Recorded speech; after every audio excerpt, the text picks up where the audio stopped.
দর্শক, প্রতি শুক্রবার রাত 10টা মানেই খেলার আড্ডা। ফরচুন শো প্রেজেন্টস খেলার আড্ডায় আজ আপনাদের সাথে আছি আমি কনক মাহমুদ। আজকের আড্ডায় স্টুডিওতে আছেন বাংলাদেশের হয়ে দুটি অলিম্পিকে প্রতিনিধিত্ব করা এবং একমাত্র বাংলাদেশি যিনি ব্যাক টু ব্যাক কমনওয়েলথ গেমসে ইন্ডিভিজুয়াল ইভেন্টে রৌপ্য পদক জিতেছেন, আবদুল্লাহ হেল বাকি।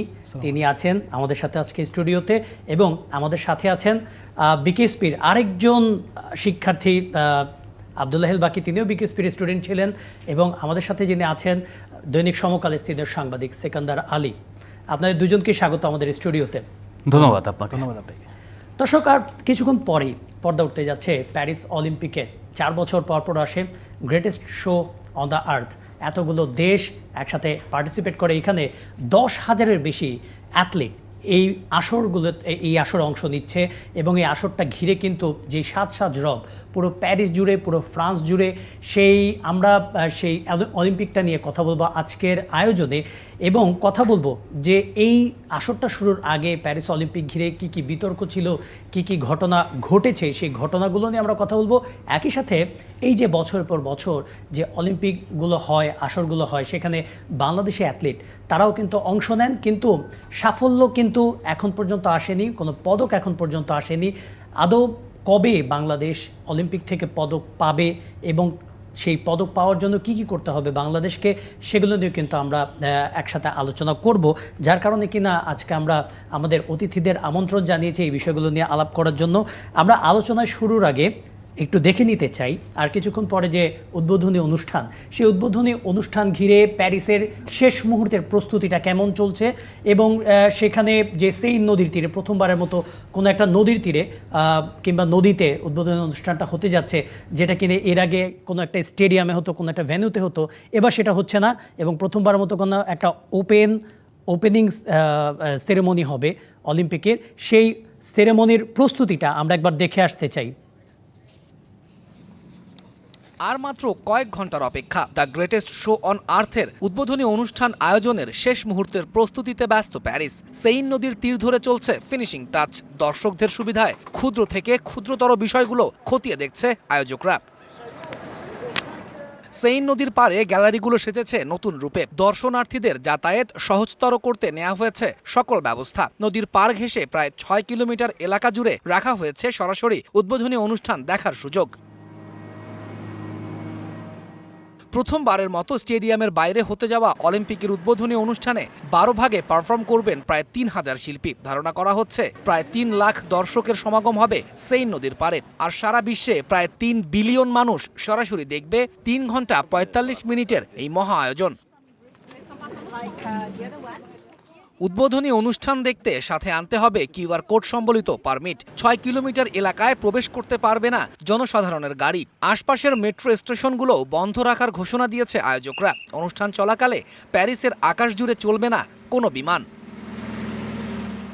আসরে কোনো হামলার হুমকি না থাকলেও প্রায় 2000 ব্যক্তিগত নিরাপত্তা কর্মীর সাথে দায়িত্বে থাকবেন প্রায় 45,000 পুলিশ। আর পুরো আয়োজনকে সফলভাবে সম্পূর্ণ করতেই শেষ মুহূর্তের ব্যস্ততা সেইন নদীর পাড় জুড়ে। তৌহিদুল ইসলাম, ডিবিসি নিউজ ডেস্ক। আমরা অলিম্পিক প্রস্তুতির প্রতিবেদনটা দেখছিলাম। সেকান্দার আলী, যদি বলতেন মানে এরকম একটা আয়োজন, এই আয়োজনটা ঘিরে আসলে কতটা উৎসাহ দেখতে পাচ্ছেন আপনি, যারা ক্রীড়াপ্রেমী বলেন, যারা অলিম্পিক ফলো করেন তাদের মধ্যে? দেখুন, অলিম্পিক তো একটা গ্রেটেস্ট শো অন আর্থ, আমরা সবাই জানি, এবং এই শো দেখার জন্য সারা পৃথিবী আসলে অধীর আগ্রহে তাকিয়ে থাকে। কেন এত বেশি স্পোর্টস ইভেন্ট এখানে থাকে, এত বৈচিত্র্য থাকে। এই বৈচিত্র্য দেখার জন্যই সবাই বসে থাকে টেলিভিশন সেটের সামনে। সবার পক্ষে তো আর অলিম্পিক গেমসের যে ভিলেজ বা যে মাঠ রয়েছে সেখানে গিয়ে দেখা সম্ভব নয়, তাই টেলিভিশনটাই আমাদের কাছে ভরসা। তো যে আয়োজনটা হচ্ছে, এই আয়োজনটা কিন্তু একটা বৈচিত্র্যটা একটু ডিফারেন্ট। কেন ডিফারেন্ট? প্রথমবারের মতো, যেটা আপনি বলেছেন কিছুক্ষণ আগে, প্রথমবারের মতো হচ্ছে আপনার নদীতে একটা উদ্বোধনী অনুষ্ঠান হবে, যেটা ওপেন এয়ার। কিন্তু ওপেন এয়ার হলেও এটা কিন্তু একটা নির্দিষ্ট দর্শক ছাড়া কিন্তু এখানে দেখতে পারো। যারা আশপাশে বাড়ি রয়েছেন তাদেরকেও মিউনিসিপ্যাল কর্পোরেশন থেকে অনুমতি নিয়ে এই যে উদ্বোধনী অনুষ্ঠান দেখার জন্য অনুমতি নিতে হচ্ছে। তার সঙ্গে 2 লাখ পাস দেওয়া হয়েছে, তার সঙ্গে 1 লক্ষ টিকিট বিক্রি করা হয়েছে। এই যে 3 লাখ লোক প্লাস পাশের যে বাড়িগুলি রয়েছে সেই নদীর পাড় দিয়ে 6 কিলোমিটার পথ, সেই 6 কিলোমিটার পথের নদীর পাড় দিয়ে, সেন নদীর পাড় দিয়ে সবাই দেখবে। তার মানে হচ্ছে উপস্থিত হয়ে যারা আয়োজনের সঙ্গে যারা পারফর্ম করবেন তাদের সঙ্গে সব কিছু মিলে একটা জাঁকালো অনুষ্ঠান হবে বলে আমার দৃঢ় বিশ্বাস। এবং এই অনুষ্ঠান অলিম্পিকের উদ্বোধনী সব কিছুকে ছাড়িয়ে যাবে। থার্ড টাইম অলিম্পিক হচ্ছে এতে আপনার ফ্রান্সে, এর আগে ইংল্যান্ডে হয়েছে তৃতীয়বার, দ্বিতীয় দেশ হিসেবে তারা থার্ড টাইম করছে 1900 সালে, 1924 এবং এই 2024-এ। আচ্ছা, আমি একটু বাকির কাছে জানতে চাচ্ছিলাম, বাকি আপনারা যারা স্পোর্টসম্যান, যাদের স্বপ্ন থাকে যে একসময় দেশের হয়ে প্রতিনিধিত্ব করা অলিম্পিকের জন্য, আপনাকে অবশ্যই ভাগ্যবান বলতেই হবে। আপনি রিও অলিম্পিক, তারপরে টোকিও অলিম্পিকে আপনি দেশের হয়ে প্রতিনিধিত্ব করেছেন ব্যাক টু ব্যাক, এবং আপনি কমনওয়েলথ গেমসে যেটা বললাম যে পরপর দুটি আসরে রৌপ্য পদক জয়, তাও আবার বড় বড় সব দেশের শুটারদের পেছনে ফেলে, এটাও নিশ্চয়ই কম কথা নয়। একজন অ্যাথলিটের জন্য অলিম্পিকের এরকম একটা আসরে দেশকে প্রতিনিধিত্ব করা, এটা আসলে অনুভূতিটা কেমন মনে হয় একজন অ্যাথলেটের কাছ থেকে যদি জানতে পারি? ধন্যবাদ আপনাকে। আসলে প্রত্যেকটা স্পোর্টসম্যানদের স্বপ্ন থাকে অলিম্পিক, যেহেতু অলিম্পিক একটা টপ লেভেলের একটা টুর্নামেন্ট। সো আমারও এরকম একটা স্বপ্ন ছিল যে অলিম্পিক করব, অলিম্পিকে ভালো করব এবং ইনফ্যাক্ট মেডেল জেতার জন্য ফাইট করব। যাই হোক, এরকম আমার যতগুলো অ্যাচিভমেন্ট হয়েছে, কিন্তু অলিম্পিকটা যদি হয়তো আরও বেশি ভালো হতো। যাই হয়েছে আলহামদুলিল্লাহ। কিন্তু আমি তবুও চেষ্টা করতেছি, কারণ হলো এই পর্যন্ত যতগুলো অ্যাচিভমেন্ট আছে, আপনি 3টা কমনওয়েলথ গেমস বলেন, 17 সালে ইসলামিক গেমসে গোল্ড বলেন, প্রত্যেকটা গেমসে যারা আমি যখন ছিলাম বিকেএসপিতে, তারপর আসলাম ঢাকা ক্লাবে, তারপরে 16 সালে যখন নেভিতে আসলাম, তখন নেভি থেকে যে অ্যাওয়ার্ডটা পেয়েছি এবং এই শুটিং ফেডারেশন থেকে সাথে সাথে যে অ্যাওয়ার্ডটা পেয়েছি, কিন্তু এগুলি সব মিলিয়ে কিন্তু আমার এই অ্যাচিভমেন্টগুলো হয়েছে। কিন্তু প্রথমত আমি ধন্যবাদ জানাতে চাই যারা আমাকে সবসময় এফোর্ট দিয়েছেন, সবসময় আমাকে সাপোর্ট দিয়েছেন। আমি একটু জানতে চাচ্ছিলাম, এইটা কিন্তু আসলে সবারই একটা কৌতূহল। ইভেন আমি গতকালও অনেকের কাছে প্রতিক্রিয়া পেয়েছি যে আব্দুল্লাহ হিল বাকি কেন এখানে যাচ্ছেন না। অনেকে হয়তো আব্দুল্লাহ হিল বাকির রিসেন্ট ডেভেলপমেন্টটা জানেন না। হ্যাঁ, শুটিং হয়তোবা বডি কন্ট্যাক্টের খেলা নয়, তারপরও আব্দুল্লাহ হিল বাকি তিনি খুব লম্বা সময় ধরে একটা ইনজুরিতে ভুগছিলেন, যার কারণে আব্দুল্লাহ হিল বাকির এত সাফল্য ক্যারিয়ারে, উনি এত সাফল্য পেয়েছেন, দেশকে সাফল্য এনে দিয়েছেন। সেই 10 মিটার এয়ার রাইফেল যে ইভেন্টটা, সেটা আলটিমেটলি তাকে কুইট করতে হচ্ছে এবং তিনি তার ইনজুরির হিসাবে সেভাবেই তিনি অন্য কোনো ইভেন্টে সুইচ করছেন শুটিংয়ের। তো এখন আপনার রিকভারির প্রসেসটা কেমন চলছে? আর প্রিয় ইভেন্টটাকে ছেড়ে দিচ্ছেন 10 মিটার এয়ার রাইফেল থেকে এখন দূরে, এইটা বা কতটুকু খারাপ লাগে আপনার? কিভাবে রিকভারি সেশনটা চলছে আপনার? এটা আমি অনেকদিন যাবতই গত এশিয়ান গেমসের পর থেকে একটু সিরিয়াসলি এই ব্যাপারে খুব সিরিয়াসলি ইনজুরিতে পড়েছি, কিন্তু শুটিংটা করতে পারতেছি, কিন্তু শুধুমাত্র 50 মিটার যেহেতু করতে পারতেছি, তার মধ্যে স্ট্যান্ডিংও আছে, প্রোনও আছে, নিলিংও আছে। কিন্তু স্ট্যান্ডিংয়ে যে পার্টটা, সেটা হলো অনলি 20 শট, সেটা আধা ঘন্টার মধ্যে কভার করা যায়। কিন্তু 10 মিটারে যেটা পুরোপুরি স্ট্যান্ডিং, সেখানে অলমোস্ট 2 ঘন্টা লাগে। সো এটার যেহেতু শর্ট টাইম, তো এখানে আমার জন্য ইজি আর কি। যতক্ষণ পর্যন্ত আমি রিকভারি না করতে পারি, হয়তো আমি এতদিন শুটিং 10 মিটারটা আমি করতে পারছি না, কিন্তু তারপরেও এরকম ট্রিটমেন্টের মধ্যে আছি। সবসময় আমাকে সাপোর্ট করতেছেন ফেডারেশনে, অনেক ডাক্তার দেখেছেন, এবং আমি এই নেভি থেকেও এরকম অনেক চেষ্টা করতেছেন যেন যত তাড়াতাড়ি সম্ভব রিকভারি করা যায়। আর এই সবসময় তবুও একবারেই আমি এখনও ছাড়ি নাই, যদিও আমি চেষ্টা করব রিকভারি যত তাড়াতাড়ি সম্ভব করার। তারপর আবার 10 মিটারটা যদি সম্ভব হয় আবার শুরু করব, কিন্তু আমি 50 মিটারের মধ্যে এখন কন্টিনিউ আছি আর কি। অবশ্যই আমরা সেকান্দার আলীর কাছে যাব, তবে তার আগে দেখে নিতে চাই যে এবারের অলিম্পিকে বাংলাদেশের হয়ে কারা কারা প্রতিনিধিত্ব করছেন। আমরা দেখতে পাচ্ছি সাগর ইসলাম, যিনি কিনা গতকাল প্রথম তার ইভেন্ট খেলেছেন, যদিও বা তিনি যে এক্সপেক্টেড যে রেজাল্ট ছিল তার থেকে একটু পিছিয়ে আছেন। হয়তো বা আশা করবো পরবর্তীতে তার 30 তারিখে যে ইভেন্টটা রয়েছে সেখানে ভালো করবেন। রবিউল ইসলাম শুটিংয়ে, যিনি কিনা এই শুটিংয়ে 10 মিটার এয়ার রাইফেল, রাইট? হ্যাঁ, বাকিদের উত্তরসূরি তিনি খেলছেন শুটিংয়ে। ইমরানুর রহমান 100 মিটার স্প্রিন্টে তিনি খেলবেন। আমাদের বাংলাদেশের প্রবাসী অ্যাথলিট তিনি। সোনিয়া আক্তার সাঁতারু এবং সামিউল ইসলাম রাফি তিনি সাঁতারু। এই 5 জনই যাচ্ছেন আমাদের প্রতিনিধি হিসেবে। সেকান্দার ভাই, যদি বাকি থাকতেন, আমরা আশা তো করতেই পারি, তাই না? যেহেতু তার পদক পাওয়ার রেকর্ড আছে ইন্টারন্যাশনাল ইভেন্টে, কমনওয়েলথের মতো ইভেন্টে, বাকি থাকলে ভালো হতো কিনা? রবিউল অবশ্যই ভালো একজন শুটার। ডেফিনেটলি ভালো হতো যে প্রত্যেকে যে স্পোর্টসম্যান থাকেন তার প্রত্যেকটা স্পোর্টসম্যানের আসলে ওই যেটা বাকি বললেন যে খেলার একটা স্বপ্ন থাকে, তিনি যদি থার্ড টাইম খেলতে পারতেন তাহলে তার জন্য একটা এক্সপেরিয়েন্স শো করার জায়গা থাকতো। দো বাংলাদেশের শুটিংয়ের বলেন বা যে কোনো স্পোর্টসের লেভেল বলেন, সেই অলিম্পিক লেভেলে আমরা এখনও পৌঁছাতে পারিনি, যেহেতু আমরা এখনও দেখি আমরা কোটায়, যে কোটা নিয়ে আন্দোলন হচ্ছে, কিন্তু আমরা কোটায় এখনও অলিম্পিক গেমস খেলি। খুব কম সময়ে আমরা দুই একটা ইভেন্টে, আর্চারি বা অন্য যেসব ইভেন্টে আমরা সুযোগ পেয়েছি, গলফে একবার সুযোগ পেয়েছি যে সরাসরি আমাদের পয়েন্ট অর্জন করে আমরা খেলার। এরকম সম্মান নিয়ে খেলার সুযোগ যত বেশি আসবে, ধীরে ধীরে আমরা যদি ইমপ্রুভ করি, সেই সব জায়গায় যাই, তখন আমরা পদকের আশা করতে পারি। শুটিং এমন একটা গেমস যেখানে চায়না, আমেরিকা এবং আরও কোরিয়া, এইসব কয়েকটা দেশ রয়েছে যারা খুব ভালো করে, এবং তাদের সঙ্গে আসলে পাল্লা দিয়ে, ইভেন ইন ইন্ডিয়া, তাদের সঙ্গে পাল্লা দিয়ে আমাদের দেশ এখনও পেরে ওঠে না। আমরা কমনওয়েলথ গেমসে আমাদের কিছু সাফল্য রয়েছে, কিন্তু অলিম্পিক লেভেলে আমরা আসলে চূড়ান্ত রাউন্ডে যাওয়ার মতো সক্ষমতা অর্জন করতে পারিনি। আমরা আশা করব ইন ফিউচারে আমাদের অ্যাথলেটরা বা আমাদের এখানে যারা সংগঠক রয়েছেন তাদেরকে অর্থনৈতিক পৃষ্ঠপোষকতা দিয়ে হোক, কিংবা অন্য যে কোনোভাবে হোক, ফ্যাসিলিটি দিয়ে হোক, চাকরি দিয়ে হোক, ইন্ডিয়ার মতো এখানে স্পোর্টসকে বিকশিত করা হোক এবং অলিম্পিক টার্গেট করা হোক। যে এশিয়ান গেমস এবং অলিম্পিককে টার্গেট করা হলে আমরা হয়তো একদিন বড় স্পোর্টস নেশন হিসেবে প্রতিষ্ঠিত হব। বাকি রবিউল ইসলামের ব্যাপারে যদি আপনাকে বলতে বলা হয়, মানে আপনাদের উত্তরসূরি, তিনি কেমন করতে পারেন কিংবা তার ট্যালেন্ট আপনারা দেখেছেন, কতটুকু সম্ভাবনা রয়েছে তার, কিংবা কত রান পর্যন্ত যেতে পারেন, সেক্ষেত্রে তাকে মানে কার দিকে একটু বেশি গুরুত্ব দিতে হবে, এই ইভেন্টে কে ভালো করতে পারেন, যদি একটু বলতেন আমাদের। আসলে এই আমি যারা অলিম্পিক পার্টিসিপেট করছে বাংলাদেশের হয়ে, প্রত্যেকের জন্য শুভকামনা থাকলো, কিন্তু তারপরেও স্পেশালি আর্চারি তো ভেরি স্পেশাল।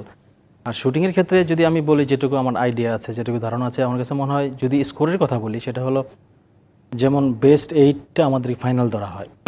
অন্যান্য ইভেন্টে যেরকম 2টা টিম ফাইনাল খেলে, ফুটবল হোক, ক্রিকেট হোক, কিন্তু এখানে বেস্ট 8, মানে যারা কোয়ালিফিকেশনে বেস্ট 8 হবে তারা ফাইনাল খেলবে।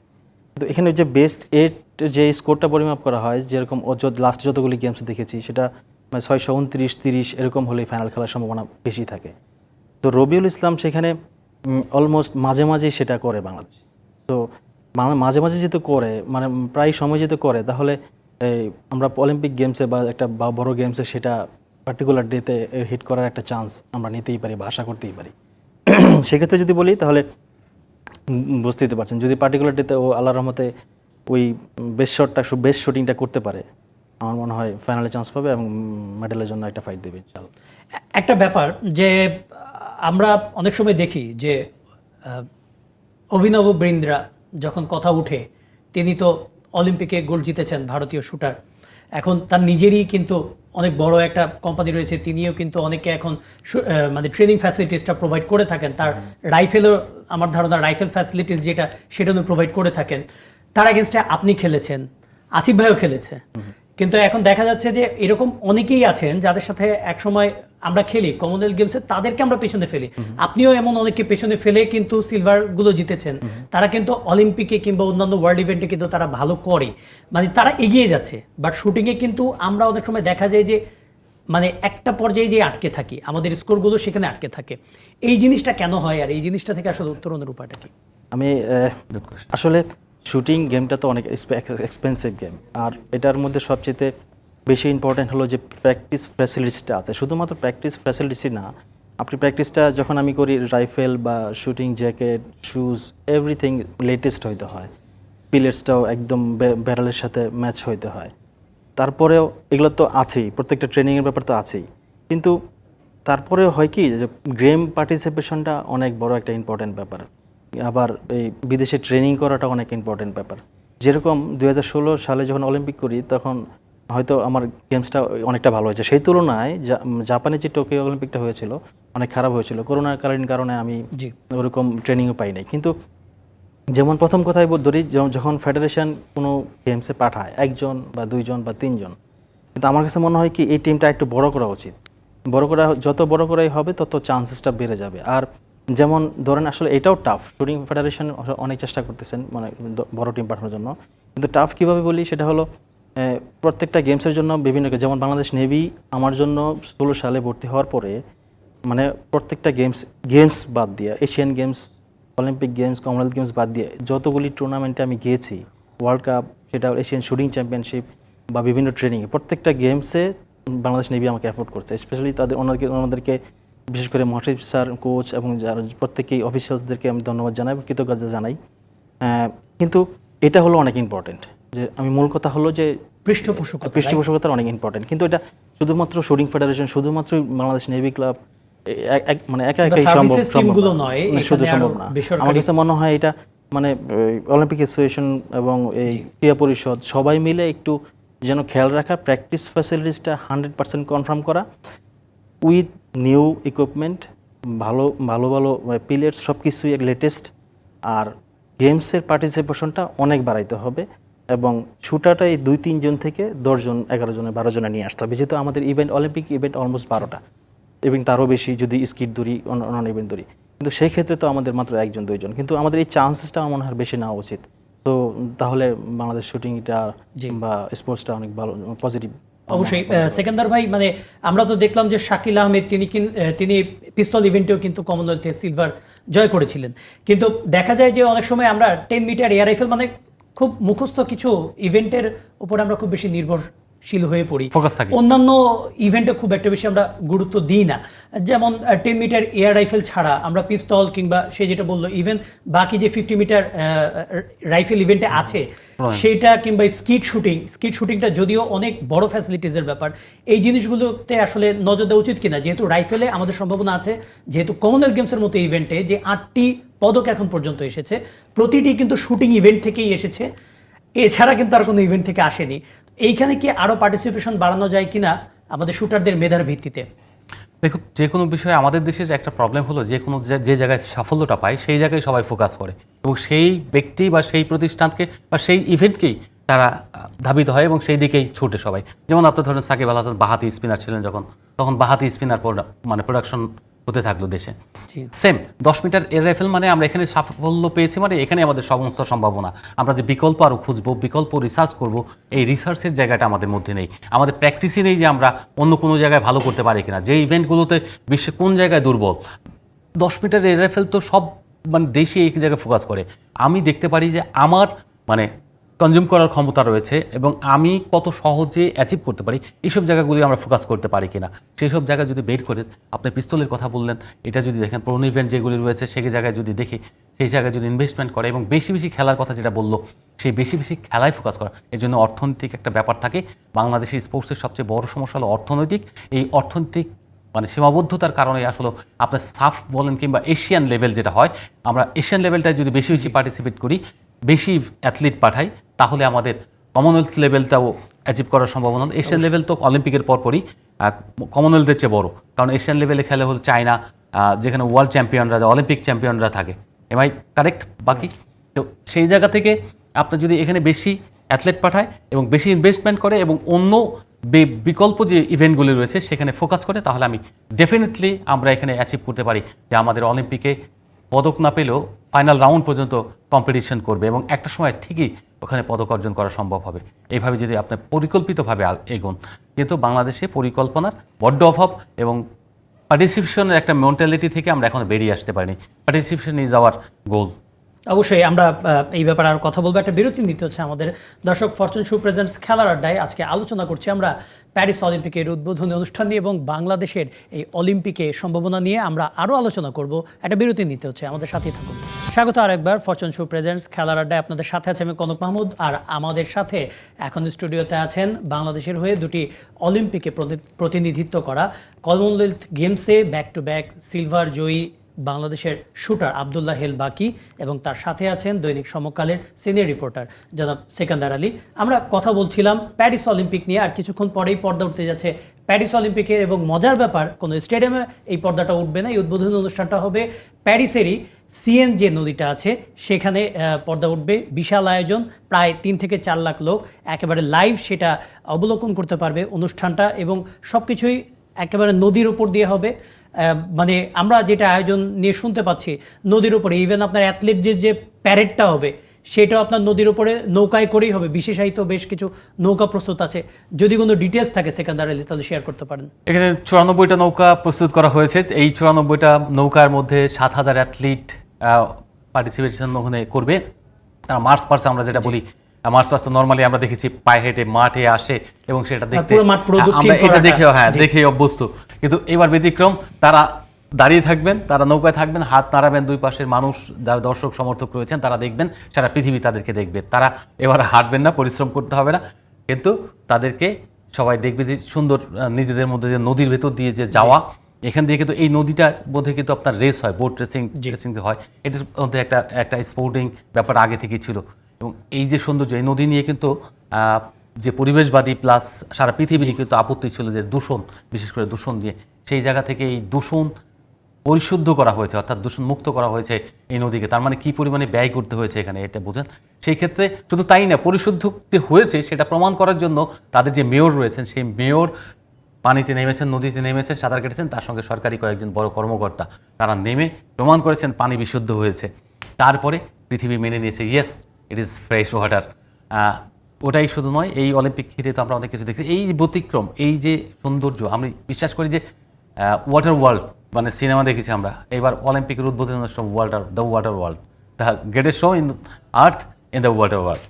বাকি মানে আপনি যদিও একেবারে খুব শান্ত স্বভাবের, তারপরও মানে যদিও ওখানে যেতে পারতেন কিংবা ওইখানে যারা অ্যাথলেটরা আছেন মানে তাদের কথাটা কখনো মানে কল্পনা করতে পারছেন কিনা, মানে রোমাঞ্চিত হওয়ার সুযোগ আছে কিনা, যে একটা নতুন একটা অভিজ্ঞতা হতো যে নদীর উপর দিয়ে এরকম, এই ধরনের অভিজ্ঞতা নিশ্চয়ই এর আগে হয়নি বাকি।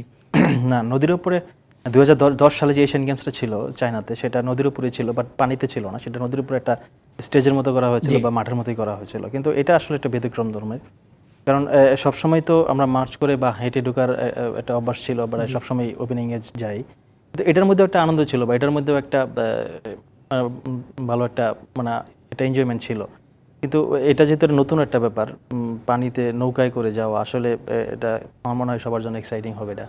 তবুও যদি যাইতে পারতাম বা ওখানে যা দেখতে পারতাম, আর সেটা যদি লাইভ হতে পারতো বা শুটিং যদি করতে পারতাম, সেটা আরও আনন্দের হতো আমার কাছে মনে হয়। আমাকে যদি মানে গেমস ভিলেজের অভিজ্ঞতাটা বলেন, মানে এত দেশের অ্যাথলেট, তাদের সাথে একসাথে একটা ভিলেজ শেয়ার করা, মানে গেমস ভিলেজটা এতটাই সিল্ড থাকে। মানে কমনওয়েলথ গেমসে আমি আপনার সাথে গিয়েছিলাম, কিন্তু আমরা আসলে জানতাম না যে, আমরা কখনো বুঝতে পারি না যে ভিলেজের ওই পারে আসলে কি হয়, ওই পুরো একটা পরিবারের মতো। এত দেশের অ্যাথলেট, আমরা দাঁড়িয়ে থাকতাম কখন উসাইন বোল্ট বের হবে, কিংবা আরও যারা আছে তারা কখন বের হবে, আমরা অপেক্ষায় থাকতাম। এরকম কখনো হয়েছে কিনা যে হ্যাঁ কারোর সাথে দেখা হয়ে গিয়েছে, কিংবা মানে হঠাৎ করে কারোর সাথে কথা হয়ে গিয়েছে, এত কালচার, এরকম কোনো অভিজ্ঞতা আছে কিনা বাকি? এরকম এই 2016 সালে যখন রিও অলিম্পিকে ছিলাম, তখন আমরা একই বিল্ডিংয়ে ছিলাম, জার্মান ফুটবল টিম আর আমরা একই টিম, মানে একই বিল্ডিংয়ে ছিলাম।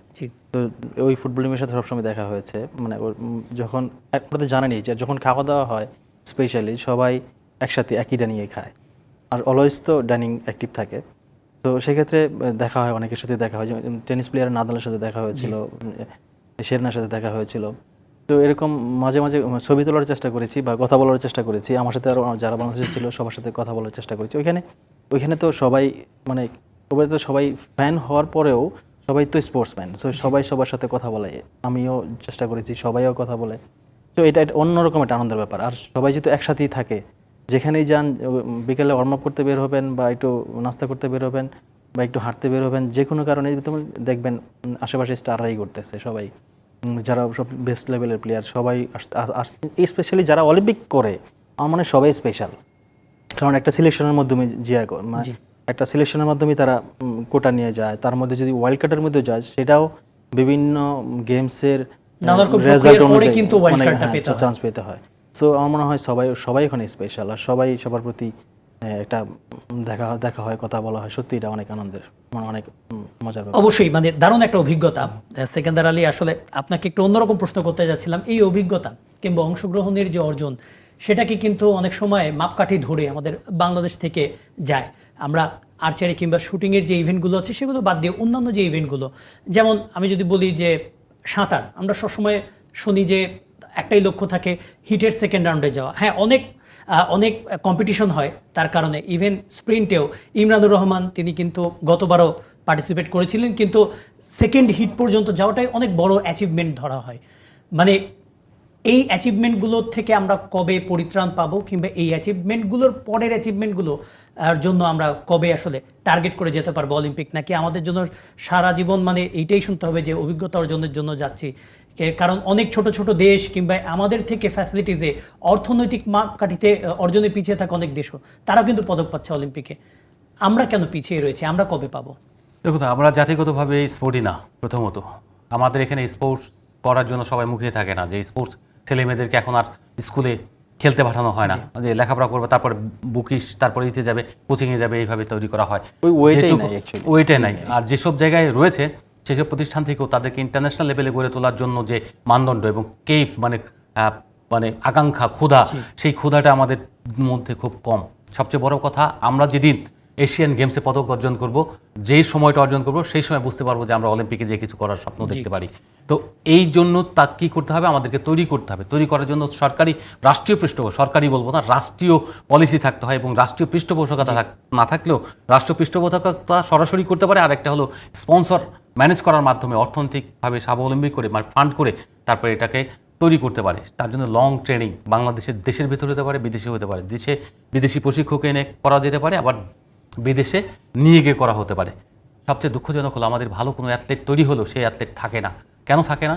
কারণ তারা উন্নত জীবনযাপনের জন্য চলে যায়, কারণ দেশে অর্থনৈতিক নিরাপত্তা নেই। তাদেরকে আমরা ভালো চাকরি দিতে পারি না, তাদেরকে আমরা ভালো ফ্যাসিলিটি দিতে পারি না, ট্রেনিং দিতে পারি না। যেটা বাকি বললেন যে একটা ইভেন্টে শুটিংয়ে যে প্রস্তুতির মানে ট্রেনিংয়ের যে লাগে, ফ্যাসিলিটিগুলি লাগে, সেগুলি অ্যাচিভ করার মতো অ্যাবিলিটি নাই আমাদের প্লেয়ারদের। তাহলে কে দিবে এটা? এই ফ্যাসিলিটি যতদিন পর্যন্ত না পর্যাপ্ত হবে, যতদিন পর্যন্ত প্রান্তিক লেভেলে না পৌঁছাবে, ততদিন পর্যন্ত কোনো গেমসে আমরা অর্জন করতে পারবো না। একক গেমস যেগুলো রয়েছে, যেগুলি আপনার দৌড়বিদ, আপনি যদি বলেন মানে সাঁতার, এইসব ক্ষেত্রে আমাদের ছেলেমেয়েরা আসলে একদম মানে গোবরে পদ্ম ফুল ফোটা এখনও তেমন কেউ আসেনি। আসে কারা? একদম প্রান্তিক লেভেলে, যেগুলি দেখবেন আপনারা, আমরা শুনি যে পাবনায় ওই যেসব কোচরা রয়েছেন তারা সকালে নাস্তা দিবেন, রুটি ডিম দিবেন, এই আগ্রহ নিয়ে এই যে খেতে পারবে সে একটা ভালো ডিম খাবে, রুটি খাবে, এইসব কারণে কিন্তু সুইমিংয়ে আসে পাবনা কিংবা আপনার রাজশাহী কিংবা অন্য জায়গা থেকে। তারাই কিন্তু আসলে শুটিংয়ে মানে সুইমিংয়ে পরবর্তীতে ন্যাশনাল লেভেলে মিট করে।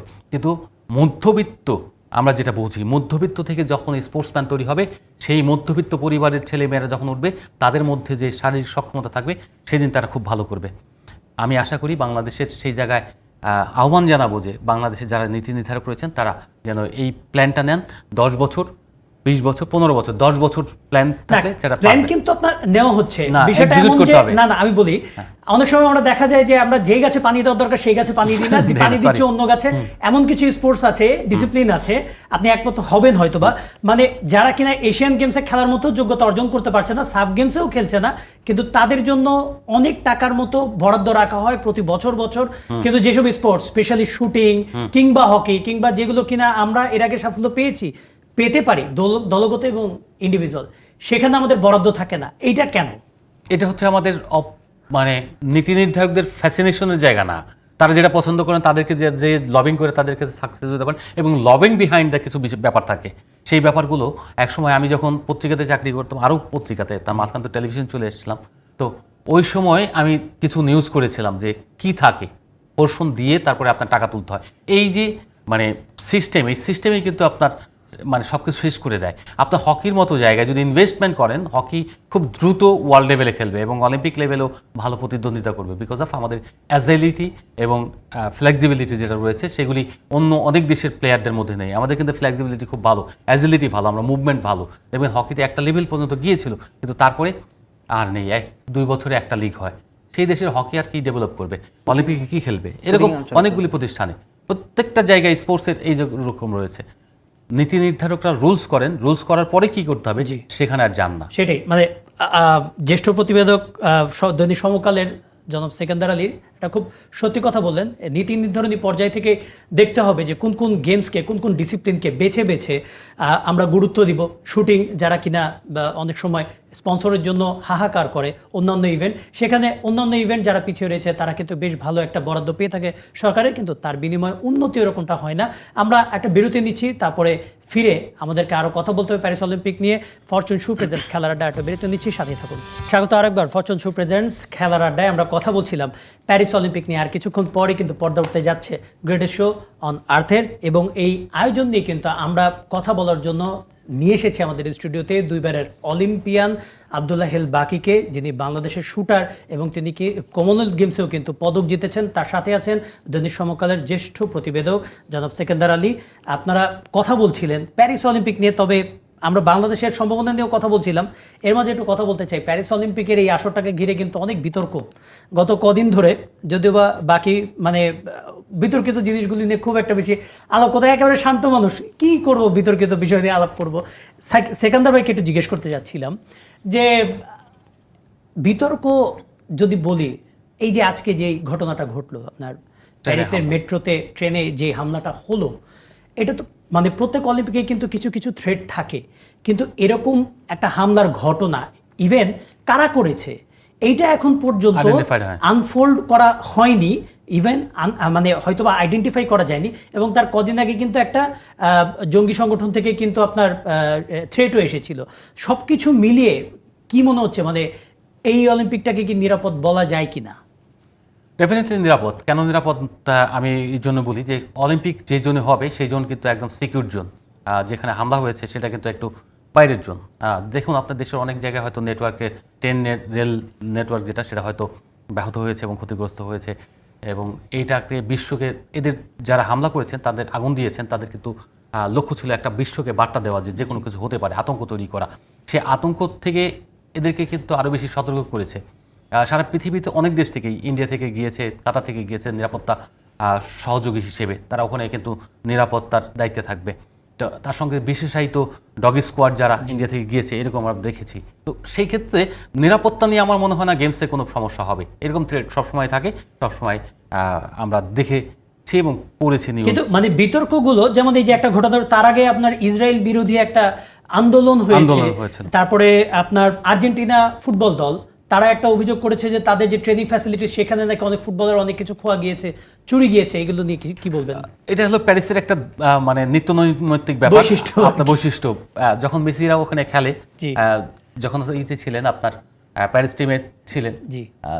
প্যারিসে থাকাকালীন কিন্তু তার বাসায় চুরি হয়েছে। যখন বিশ্বকাপ হয় তখন কিন্তু এখানে অনেক ফুটবলারের বাসায় চুরি হয়েছে, তাদের দেশে, তাদের দলের।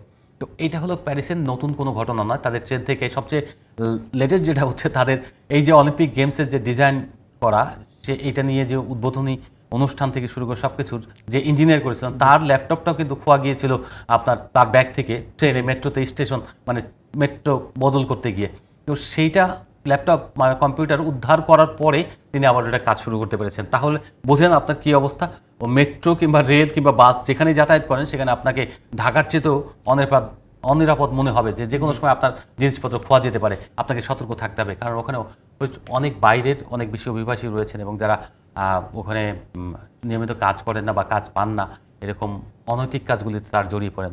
প্যারিসের বিতর্ক, এই অলিম্পিক ঘিরে বিতর্ক কিন্তু অনেক কিছুই তৈরি হয়েছে। তার মধ্যে ধরেন বিমানকর্মীরা, বিমানবন্দরের যে রয়েছে এয়ারপোর্ট কর্মীরাও কিন্তু স্ট্রাইকে গিয়েছিলেন যে তাদের বেতন ভাতা এবং বোনাস যেগুলি দেওয়ার কথা সেগুলি দেওয়া নেই। এই জন্য সেটাও মিটমাট করে শেষ পর্যন্ত গেমসের দিকে এগিয়ে হচ্ছে। মেট্রো শহরে যে বাস রয়েছে সেই বাস পুরনো হয়ে গেছিলো, এইগুলি বদলানোর প্রয়োজন ছিল। অর্থ কোথা থেকে আসবে এ নিয়ে দুশ্চিন্তা ছিল, সমস্ত কিছু অবসান হয়েছে। কোথা থেকে অর্থ আসবে এই সমস্ত কিছুর অবসান করে শেষ পর্যন্ত অলিম্পিক মাঠে গড়াচ্ছে। এটাই সবচেয়ে বড় সার্থকতা। সব দেশের, সব বিশ্বকাপ হোক, ফুটবল বিশ্বকাপ হোক কিংবা অলিম্পিক হোক, এইসব টানাপোড়ন থাকে, টানাটানি থাকে, বিতর্ক থাকে, সব কিছু শেষ করে আবার অলিম্পিক মাঠে গড়ায় শেষও হয়ে যায়। 11 সেপ্টেম্বর আমরা হয়তো সমাপনী দেখব এবং আমরা আশা করি যে জমকালো অনুষ্ঠান এবং মাঝখানের উত্তেজনা, এক্সাইটমেন্ট রেকর্ড হবে। উসাইন বোল্ট না হোক, কেউ একজন বাজিমাত করবে, সেটা আমরা উপভোগ করব, সারা বিশ্ব উপভোগ করবে। অবশ্যই আমরা মানে অনুষ্ঠান একেবারে শেষ পর্যায়ে আছি। বাকি যদি বলতেন কোনো বিশেষ কোনো অ্যাথলেট, বিশেষ কোনো ডিসিপ্লিন, বিশেষ কোনো ইভেন্টকে ফলো করা হচ্ছে কিনা, আর যেহেতু অনেক সংস্কৃতির মিলন মেলা এই অলিম্পিক, মানে এই অলিম্পিকের থেকে একটা সম্প্রীতির বন্ধন যে আবার নতুন করে বিশ্ববাসী চিনবে, জানবে, এমনটা আশা করেন কিনা? অবশ্যই। আসলে অলিম্পিক গেমসটা এখানে সবাই যেহেতু একটা রিলেশনশিপের জায়গা, সবাই খেলার বাইরেও সবাই সবার সাথে সম্পর্কটা বিল্ড আপ করে সবসময়। আর স্পেশালি শুটিংটাই আমি সবসময় বেশি ফলো করব। তাছাড়াও বাংলাদেশে যতগুলি ডিসিপ্লিন গিয়েছে সবগুলি গেমসই ফলো করার চেষ্টা করব আর ফলো করব। অবশ্যই সবার জন্য শুভকামনা থাকবো। আর আমি প্রত্যাশা করব যে বাংলাদেশ শুটিং এবং আর্চারি ইভেন্ট থেকে বেস্ট এবং তাদের সবচেয়ে ভালো রেজাল্টটা সবচেয়ে ভালো পারফরমেন্সটা যেন পার্টিকুলারটাতে করতে পারে, আল্লাহর কাছে সেই দোয়া করি। আর সবার জন্য শুভকামনা থাকলো। এবারে মানে শুটিংয়ে কারা একটু মানে অ্যাডভান্স থাকবেন কিংবা কারা একটু বেশি ফেভারিট থাকবেন, কোন দেশ একটু ফেভারিট থাকবে? শুটিংয়ে ফেভারিট অলওয়েজ হলো Germany, America, Australia, China, India, মানে এরাও সবচেয়ে বেশি ভালো করে আসলে। আর সবচেয়ে বড় ব্যাপার হলো কে কখন ভালো করে ফেলে ঠিক নেই। মানে আপনি এই যেমন একটা 100 মিটার স্পিডে একজনের টাইম থাকে, বেস্ট টাইম থাকে, সেই টাইম অনুযায়ী গেস করা যায় ও গোল পাবে, ও গোল পাবে, কিন্তু শুটিংয়ের ক্ষেত্রে এটা করা সম্ভব না। কারণ হলো সিঙ্গেল শট, কেউ এই একটা শট খারাপ করলে অপোজিটে যদি 10.56 প্লাস মেরে দেয় তাহলে আর কিন্তু কিছু করার নেই। কিন্তু এটা 10.9 সবাই মারতে পারে ওইখানে যারা গেছে বেস্ট শট যেটা, কিন্তু আবার 10.0 যেটা মোটামুটি খারাপ শট, কিন্তু এটাও আবার সবাই হঠাৎ করে হয়ে যায়। তো এটা ওই টাইমিংটার উপর ডিপেন্ড করবে আসলে কে কখন মানে কোন টাইমে এসে বেস্ট শটটা করতে পারে। তো আমার মনে হয় যারা অলিম্পিক করতেছে স্পেশালি 60 জন 30 জন কোটা নিয়ে আর 30 জন ওয়াইল্ড কার্ড নিয়ে প্রত্যেকেই বেস্ট শটার এবং প্রত্যেকেই বেস্ট শট করার অ্যাবিলিটি আছে, কিন্তু আশা করবো যেন বাংলাদেশের শুটার সবচেয়ে ভালো। অবশ্যই আমরাও তাই আশা করব। একজন স্পোর্টসম্যানের গুড ডে কিংবা ব্যাড ডে তো থাকেই, তারপর আমরা আশা করব। আপনাদের দুজনকে ধন্যবাদ আমাদেরকে সময় দেওয়ার জন্য, প্যারিস অলিম্পিক নিয়ে অনেক তথ্য, অনেক আশার কথা জানানোর জন্য। দর্শক, আমরা কথা বলছিলাম একজন স্পোর্টসম্যানের গুড ডে ব্যাড ডে কিন্তু থাকে, তবে আর্চারি এবং শুটিং আমাদেরকে নতুন একটা আশা দেখিয়েছে, নতুন স্বপ্ন দেখিয়েছে। আমরা আশা করি এই অলিম্পিকে না হোক কোনো এক অলিম্পিক কিংবা যে ওয়ার্ল্ড ইভেন্টগুলো রয়েছে সেখানে এই ইভেন্টগুলো আমরা চাই আরও অন্যান্য যে ইভেন্টগুলো রয়েছে তারা আমাদেরকে পদক এনে দিবে, কোনো না কোনো সময়ে কোনো না কোনো জেনারেশন এনে দিবে। আমরা এই প্রত্যাশায় শেষ করছি ফরচুন শু প্রেজেন্টস আজকের খেলার আড্ডা। ধন্যবাদ সঙ্গে থাকার জন্য।